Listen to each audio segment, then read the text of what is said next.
¿Qué tal mi gente? Espero que se encuentren bien.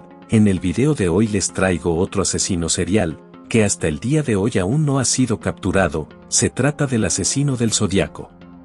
Este criminal es uno de los más notorios, sobre todo por lo complejo de sus misteriosas cartas y códigos. Comencemos.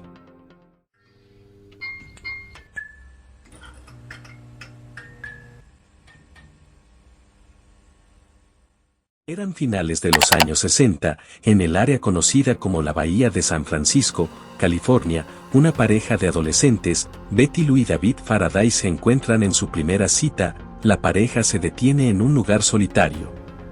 A esos de las 10 de la noche, otro auto se les acerca y estaciona al lado.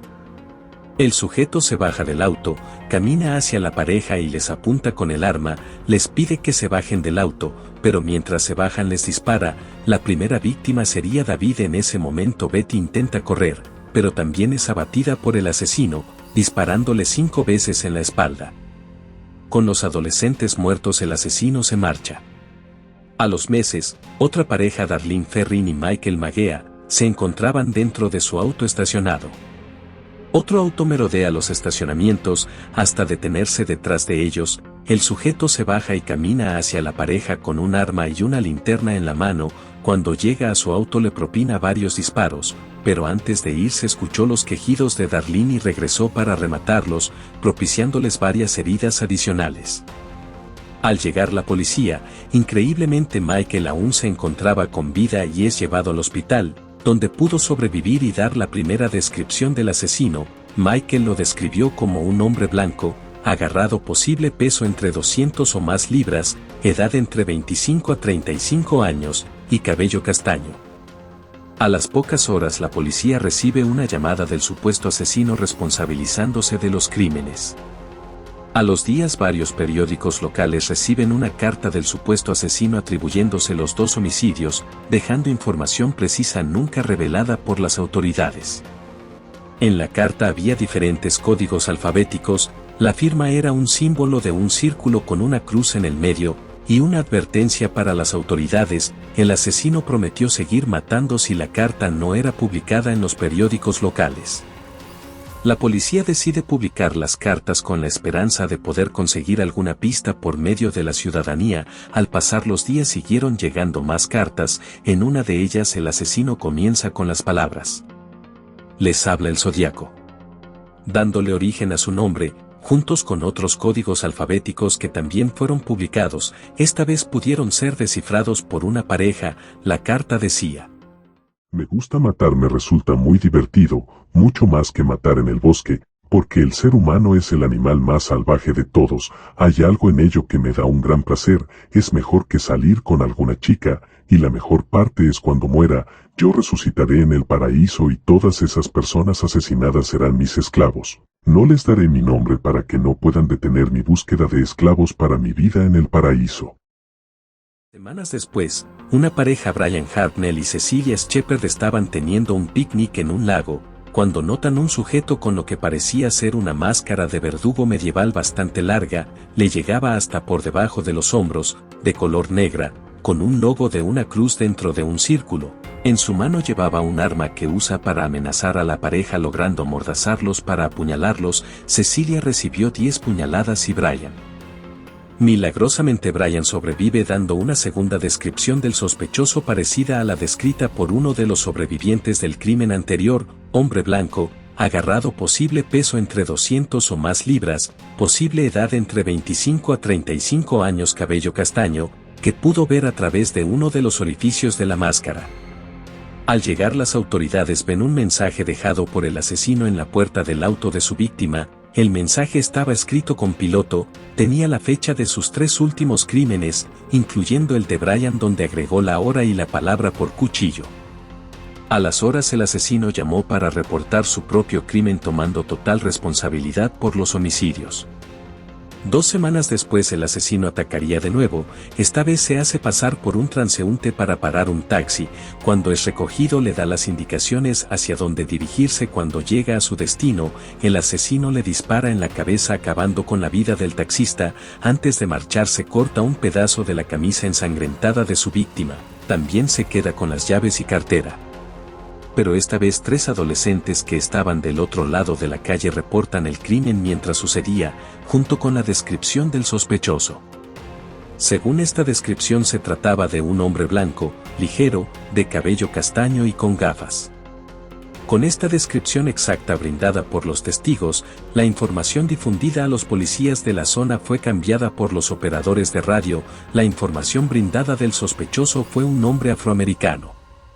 Las primeras unidades al llegar a la escena ven a un hombre caminando por la acera, con la misma descripción que habían dado los adolescentes, hombre blanco, ligero, de cabello castaño y gafas, pero no lo detuvieron porque era blanco, y la información difundida por la radio de los policías decía ser un hombre afroamericano. Al principio las autoridades creían que podría ser un robo que salió mal. Pero a los 2 días el asesino envía una carta a un periódico local atribuyéndose el crimen y como prueba envió la parte de la camisa que había cortado al taxista aún con sangre. En otras de las cartas enviadas a un periódico local, les hace saber a la policía que él era la persona caminando por la acera el día de crimen. En esta carta el asesino también deja una amenaza. Los autobuses escolares son un buen blanco.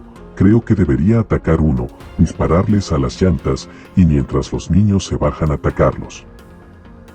El asesino seguiría enviando cartas por varios años intermitentemente. Durante 3 años sus cartas dejaron de llegar, pero después de esta pausa los periódicos locales comenzaron a recibir más cartas, con referencias a libros, junto con más códigos alfabéticos. En una de ellas el asesino escribe "Mi nombre es", seguido por una serie de letras y símbolos. En otras de sus cartas dejó diagramas de bombas, y en una de sus últimas cartas el asesino se atribuye 37 homicidios.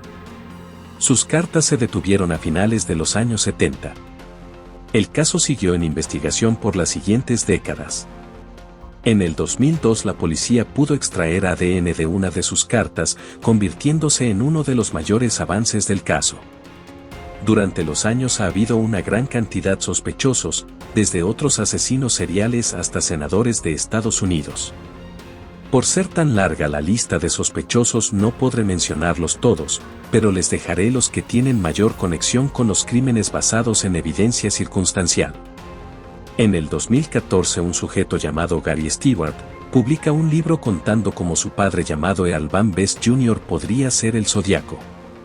Al comparar el bosquejo hecho por la policía en los años 70 y las fotos de Van Best, tienen una gran similitud física.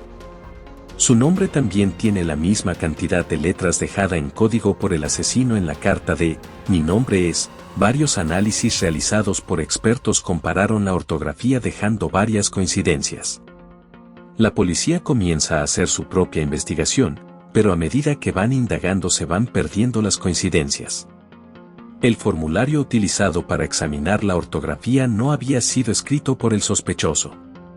Aunque Van Best y el bosquejo de la policía son bastante similares, solo se asemejan en el rostro, y recordemos que el bosquejo que tiene las gafas es solo referente al último crimen, el del taxista. Gary, el autor de este libro, pidió hacer una prueba de ADN, pero la policía lo negó por faltas de pruebas concretas. Otro de los sospechosos y el más probable a ser el asesino del Zodíaco es Arthur Leigh Allen. Este sospechoso fue investigado en su momento por la policía. Un amigo cercano a él lo denunció ante las autoridades. Arthur se hacía llamar el Zodíaco desde años antes que el asesino se autonombrara así. Este sospechoso también le comentó a su amigo que estaba planeando cazar personas con su arma y una linterna, y hasta pensaba escribir una novela sobre un asesino de parejas. Al irse reportando los crímenes vio las similitudes y lo denunció. Una de las coincidencias fue durante el día del asesinato de la pareja en el lago. Ese mismo día Arthur le dijo a su familia que iría a ese lugar. Esta información fue verificada por la policía. Al regresar a casa, estaba ensangrentado, con un cuchillo lleno de sangre dentro de su auto. La policía lo entrevista 2 veces durante su interrogatorio. Sin ser preguntado le dice a la policía: "El cuchillo ensangrentado en mi auto aquel día es por cortar pollos". Para añadir más a su contra, el sospechoso tenía 2 libros favoritos, uno sobre códigos alfabéticos y el otro libro llamado El juego más peligroso. Este libro había sido utilizado como referencia en una de las cartas del asesino. El reloj que utilizaba Arthur tenía el mismo símbolo de una cruz dentro de un círculo, el signo utilizado por el zodiaco. Los investigadores logran una orden de allanamiento a su casa encontrando animales congelados, cuchillos llenos de sangre y diferentes juguetes sexuales. Arthur fue sentenciado a 3 años de prisión por acoso sexual a un menor de edad. Mientras estuvo en prisión, las cartas del asesino dejaron de llegar. Uno de sus compañeros de prisión también contó haber escuchado la confesión de Arthur, pero solo de uno de los asesinatos.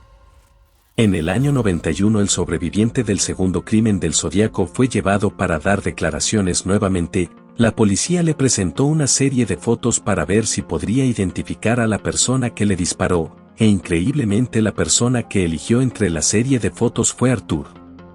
Esto produjo otra orden de allanamiento a la casa del sospechoso. En esta ocasión encontraron diagramas de bombas ya construidas y cintas sobre el Zodíaco. El siguiente año Arthur murió de un ataque al corazón, retrasando la investigación. En los años 2000 los investigadores realizaron prueba de ADN, pero no coincidían. Su parecido físico no coincidía con el bosquejo de la escena del crimen del taxista, pero sí coincidía con los crímenes anteriores. Durante una de las investigaciones sometieron la caligrafía a prueba, pero tampoco coincidían. El último sospechoso es Lawrence Kanya alias Kane. Este sospechoso sufrió de problemas mentales después de sufrir un accidente automovilístico. Su perfil psicológico lo describe como una persona incapaz de controlar su autosatisfacción. Este sujeto fue considerado sospechoso después de ser reportado por la hermana de una de las jóvenes asesinadas como su acosador. Kane también se ajusta al perfil del asesinato del taxista. Los primeros policías al llegar a la escena del crimen del taxista lo identifican como el más parecido al asesino. Este sospechoso también vive a pocas cuadras de donde el taxista recogió al asesino. ¿Recuerdan que una de las cartas el Zodíaco se atribuyó 37 crímenes? Pero solo estos que mencioné en el video son los que pudieron ser rastreados al Zodíaco.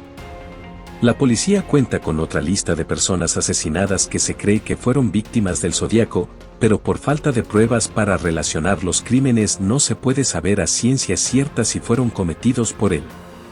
En esta lista de posibles víctimas del Zodíaco se encuentra una joven recepcionista de un hotel, el mismo hotel donde Kane se estaba hospedando después de salir de California. Otro de los crímenes que se relacionan al Zodíaco, pero no pueden ser comprobados, son sobre una mujer y su bebé. Según cuenta la víctima, ella pidió un aventón junto con su bebé en brazos. Al entrar al auto el sujeto la amenazó, pero pudo escaparse. La policía cree que este es otro caso del Zodíaco. La mujer fue entrevistada por la policía, se le mostró una serie de fotos, escogiendo a Kane como su victimario. Para mayor coincidencia, en una de las cartas el Zodíaco menciona: ahora tengo una pequeña lista, comenzando por esa mujer y su bebé, a la que le di un viaje bastante interesante. Para muchos investigadores esta es la referencia del Zodíaco hacia ese incidente. Como les dije anteriormente, estos son los sospechosos con más conexión a los crímenes basado en evidencia circunstancial. A través de los años ha habido más sospechosos y hasta conspiraciones relacionando otros asesinos seriales. También muchos libros han sido publicados contando la historia de algún familiar cercano que ellos creen que pueden ser el Zodíaco. Pero todo es muy circunstancial. Como vimos en este video, estos crímenes causaron mucha notoriedad en su época. Hoy en día este asesino serial es uno de los más conocidos. En mi opinión creo que son varios asesinos por las descripciones. Los 3 primeros crímenes fueron dirigidos a parejas, en lugares solitarios. La descripción del sospechoso en estos 3 primeros crímenes fue la misma: hombre blanco, agarrado de 200 libras o más, mientras que en el último crimen del taxista se describe como un hombre blanco ligero con gafas. Esto me hace pensar que pudieron ser 2 personas diferentes. Déjenos en los comentarios sus teorías sobre este caso. Si te gustan los videos de conspiración, crímenes y misterios, suscríbanse al canal, subimos un video todas las semanas. Se me cuidan.